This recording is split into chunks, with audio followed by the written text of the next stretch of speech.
The town of Clearwater had always been described as quiet, almost sleepy, the kind of place where families felt safe letting their children roam until the streetlights came on.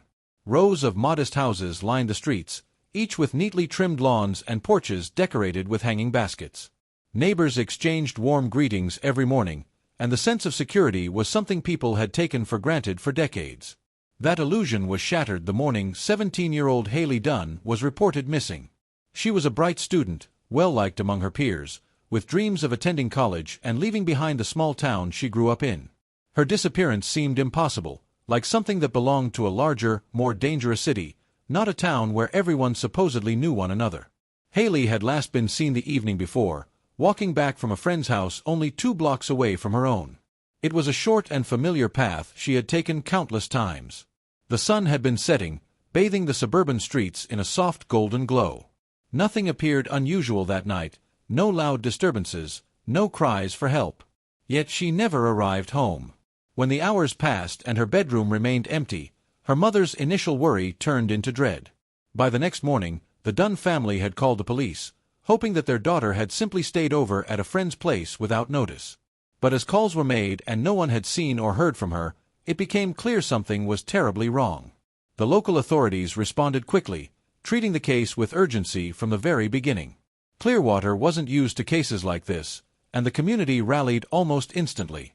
Volunteers poured into the streets, combing the neighborhoods and nearby fields.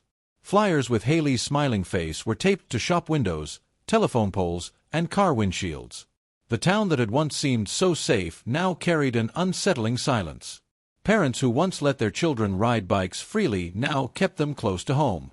A sense of unease spread like wildfire, replacing the trust that once defined Clearwater. As hours turned into days, the search grew wider. Canine units were brought in, helicopters flew overhead, and local news stations covered the story non-stop. The disappearance of a 17-year-old girl in such a close-knit town drew attention far beyond Clearwater. Strangers from neighboring cities joined the search efforts, their presence both comforting and alarming. The idea that Hailey could vanish so quickly without a trace unsettled everyone, making them wonder if something darker was lurking among them. Despite the growing effort, no solid leads emerged in those first days. The lack of evidence frustrated investigators and devastated Hailey's family. Each night her mother left the porch light on, hoping it would guide her daughter home, while neighbors whispered about suspicious cars and unfamiliar faces spotted in recent weeks. Rumors began to swirl, and the once peaceful town turned into a place of paranoia. What had happened to Hailey Dunn? That question echoed through every household in Clearwater, marking the beginning of a nightmare no one could have predicted. Police shifted their focus to the details of Hailey's last known movements, determined to uncover anything that might explain how she vanished so suddenly.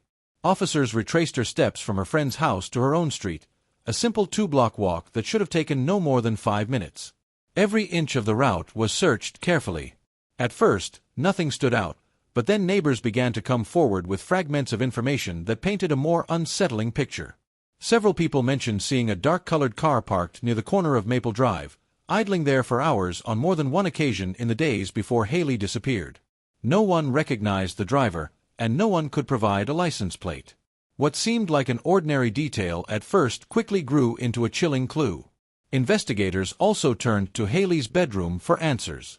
Among her schoolbooks and neatly folded clothes, they found a journal tucked away beneath her mattress.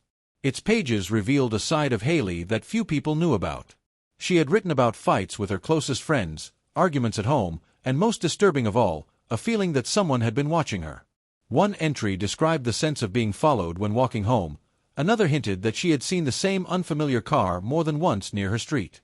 These writings transformed the case from a mystery into a frightening possibility of stalking, and suddenly, the reports of the parked vehicle took on a new urgency. Friends and classmates were interviewed, and their stories added to the growing unease. Some admitted that Hailey had seemed distracted in the weeks before her disappearance, less cheerful, often glancing over her shoulder as though she expected someone to be there. Others claimed she had recently argued with a friend over a personal matter, though none of them could explain why she hadn't told anyone about the car. It became clear to investigators that Hailey might have been keeping her fears to herself, either because she didn't want to worry her family or because she didn't fully understand the danger she was in. The community's anxiety deepened as rumors spread. Whispers of strangers prowling the streets, unmarked vans driving by late at night, and shadowy figures near the woods began to circulate. Some of these stories turned out to be exaggerations, but they reflected the atmosphere of fear that had taken hold of Clearwater. Parents walked their children to school instead of letting them go alone, and even adults felt uneasy stepping outside after sunset. For detectives, the absence of concrete evidence was maddening. There were no footprints, no dropped belongings, no signs of a struggle along the route Hailey had walked. The car sightings and the diary entries were their only leads, yet both lacked the detail needed to pinpoint a suspect. The case grew heavier with uncertainty, and each day that passed without answers seemed to stretch longer than the one before.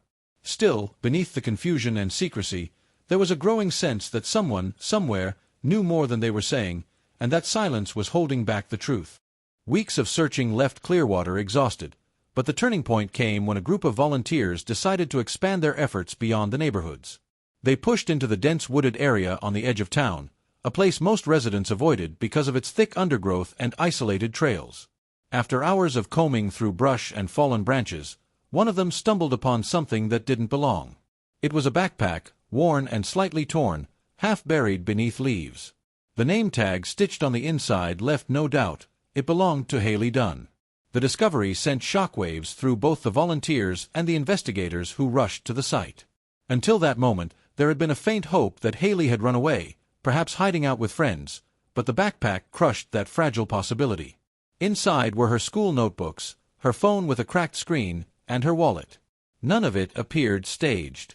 Every item carried traces of her daily life, abruptly abandoned in a place she had no reason to be. Forensic teams carefully collected the belongings, treating the area as a potential crime scene. The analysis revealed disturbing details. Small but unmistakable stains of blood were found on the straps of the backpack. They were faint, as if wiped away or left to fade, but they were enough to confirm something violent had occurred. Near the site, investigators also found tire impressions pressed into the dirt, partially obscured by fallen leaves. They measured the depth and pattern, noting that the tracks were fresh compared to the natural wear of the trail. This suggested a vehicle had been there not long after Hailey vanished. News of the discovery spread rapidly, and Clearwater transformed from a town clinging to hope into one gripped by dread. Candlelight vigils were held in Hailey's honor, and the once busy search efforts shifted focus. Now the case was no longer about finding a missing teenager, it was about solving a potential murder. Parents clutched their children tighter, and strangers eyed one another with suspicion.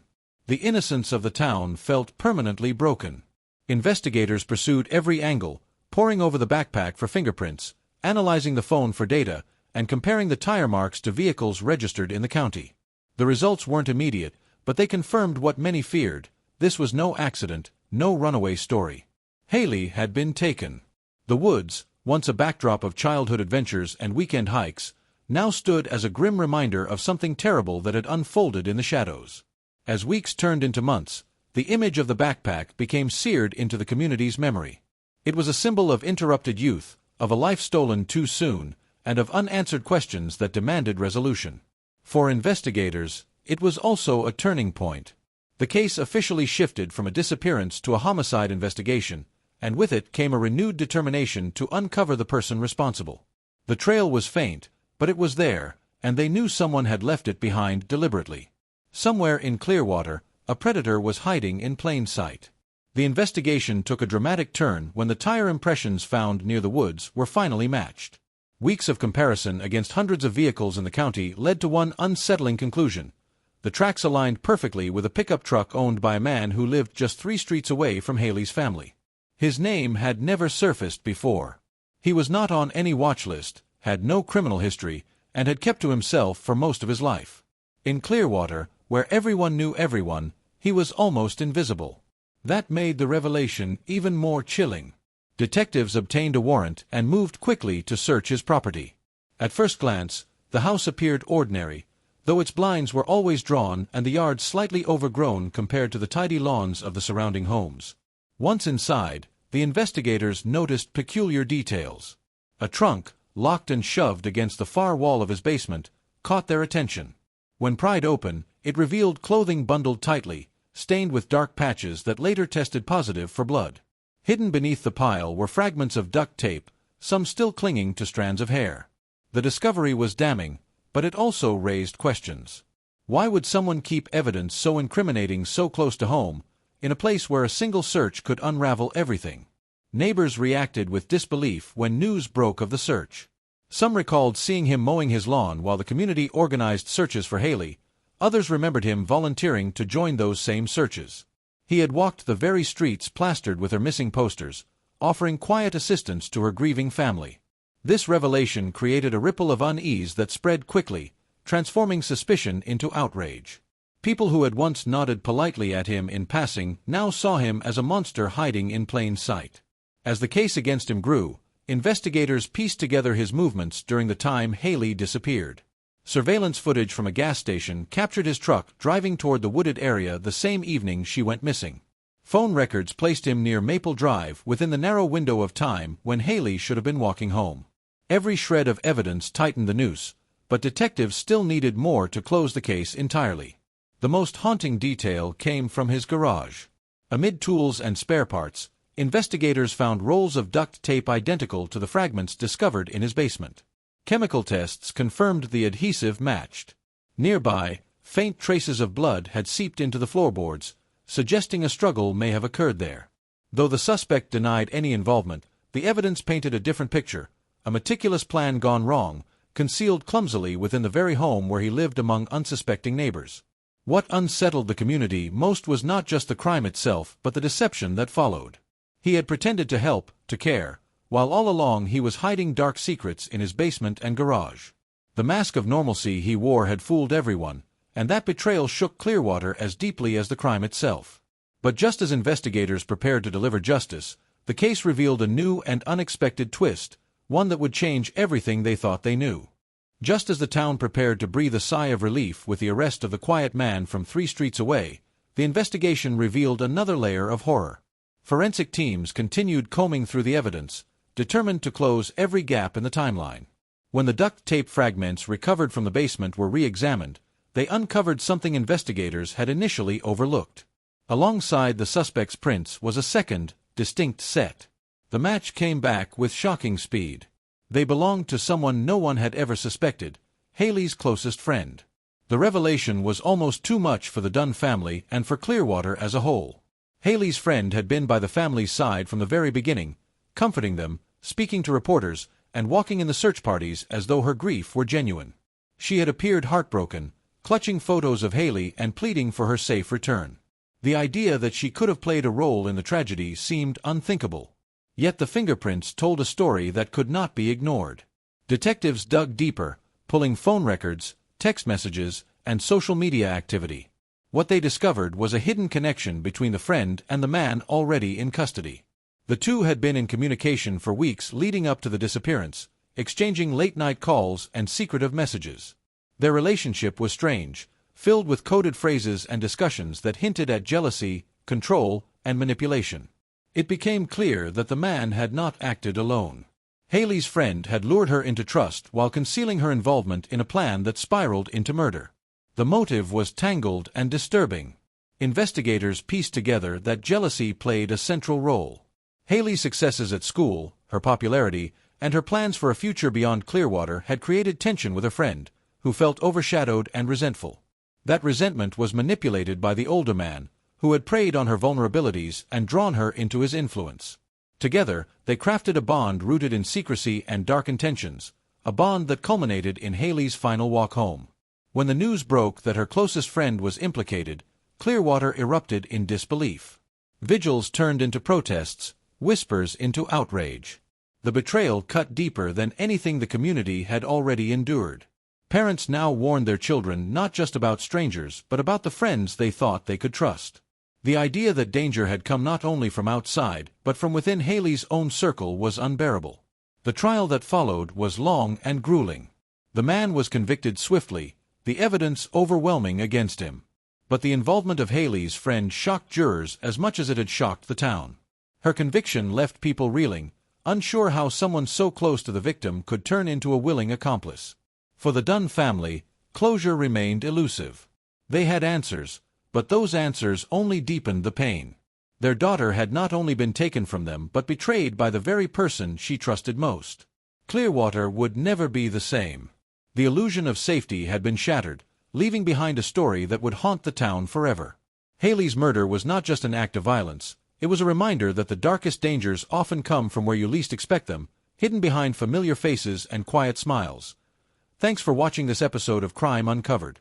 If you found the story gripping, don't forget to like the video, share it with friends who love true crime, and hit the subscribe button with the bell icon so you never miss our next disturbing case.